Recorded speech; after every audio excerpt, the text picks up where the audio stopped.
as we approach Passover, we're going to have our Christ and the Passover celebration. It's going to be on April 20th. We're actually going to do it starting at 10 o'clock in the morning on the Sabbath. Yes, sir.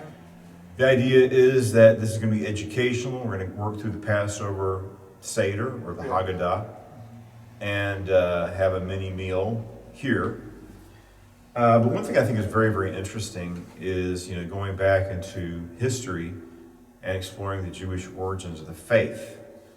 And archaeologists discovered this text. And this is by Melito of Sardis. It's written around the year 160. And he was what's called a quatredeciman. And this is a group of Christians. Quatredeciman is from the Latin for 14, because it refers to the 14th of Nisan, which is when the Jewish people keep the Passover. So this is a Paschal sermon called Peri Pascha, or on Pascha. Pascha is the Aramaic way of saying Passover. Right. And it's also used in English. We say Easter for the celebration of the resurrection of Jesus, Yeshua. And it's kind of controversial. What does that mean? That name mean?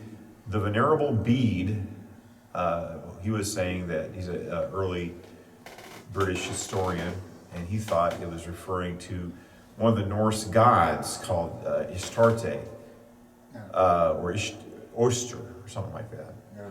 But other scholars of Norse mythology think he was mistaken, because there's no record of a goddess named Oyster or Easter.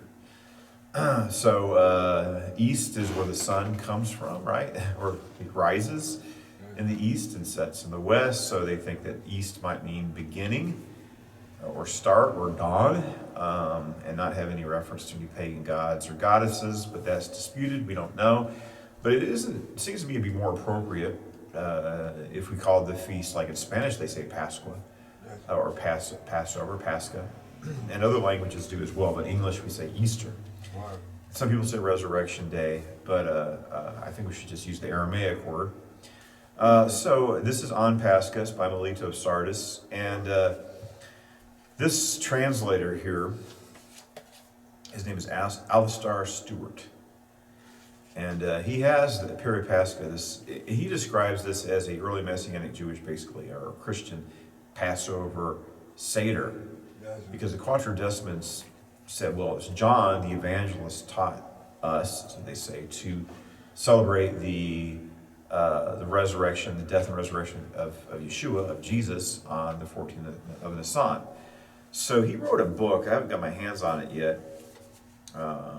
Called The Lamb's High Feast, and he also did a class on the Jewish roots, the Christian liturgy.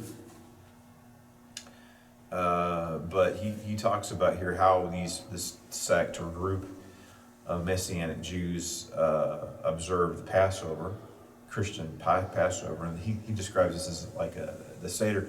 The interesting thing is that there's no evidence of, because now you celebrate the Passover, you have a little booklet called the Haggadah, or the Seder, and we'll have our Seder, and you work through it, the different components of the meal. But that might be a medieval tradition. Of course, it's based on older traditions. Of course, on page 34 of this book, it says current scholarly consensus is that there was no Seder or Haggadah while the temple still stood. Right.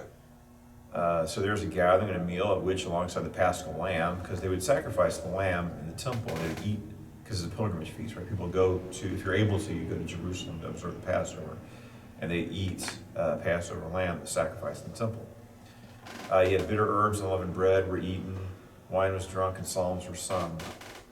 So, the Mishnah reports these things, but the Mishnah was written, of course, after the time of the apostles.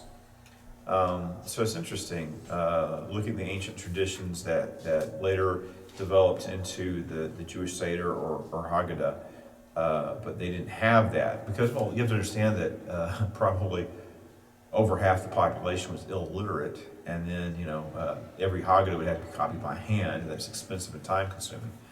And besides that, it was informal. maybe it's probably one of the, they had different holidays, and maybe be the equivalent of Christmas, where people come, they have their distinctive traditions, but pretty much everybody celebrates the same thing. Most people are going to have stockings, have a Christmas tree, and open the gifts in the morning on Christmas. So they also had traditions, but there was basically a form that was later solidified, if you will, into the what we have now, the Seders, based on ancient traditions, but something that developed to the form we have it now later, after the apostolic period, probably after the year 200. The Quattrodeciman Pascha comprised what we would know both as Good Friday and Easter, in keeping with the Johannine tradition, according to which the crucifixion was itself the manifestation of God's glory, and in keeping with the Jewish liturgical tradition of a single celebration of Passover. The Pascha was a single festival which commemorated both the Passion and the Resurrection. Thus, at the end on Pascha, which is this sermon, which this translator describes as an equivalent of a Seder. And so, basically, it's interesting, the parallels between what we see in the Seder today and what these Quattrodeciman, these early Jewish Christians practice. They're similar traditions, probably because they have similar origins.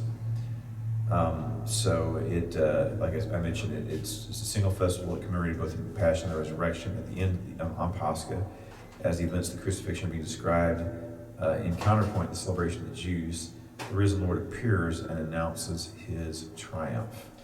So I'm going to go through the Peri-Pascha and examine the Quattrodeciman in there. This Passover sermon, which shows the traditional way that early Jewish Christians observed the Passover, or the Passover celebration of the death, burial, and resurrection of Yeshua, the Messiah, Christ.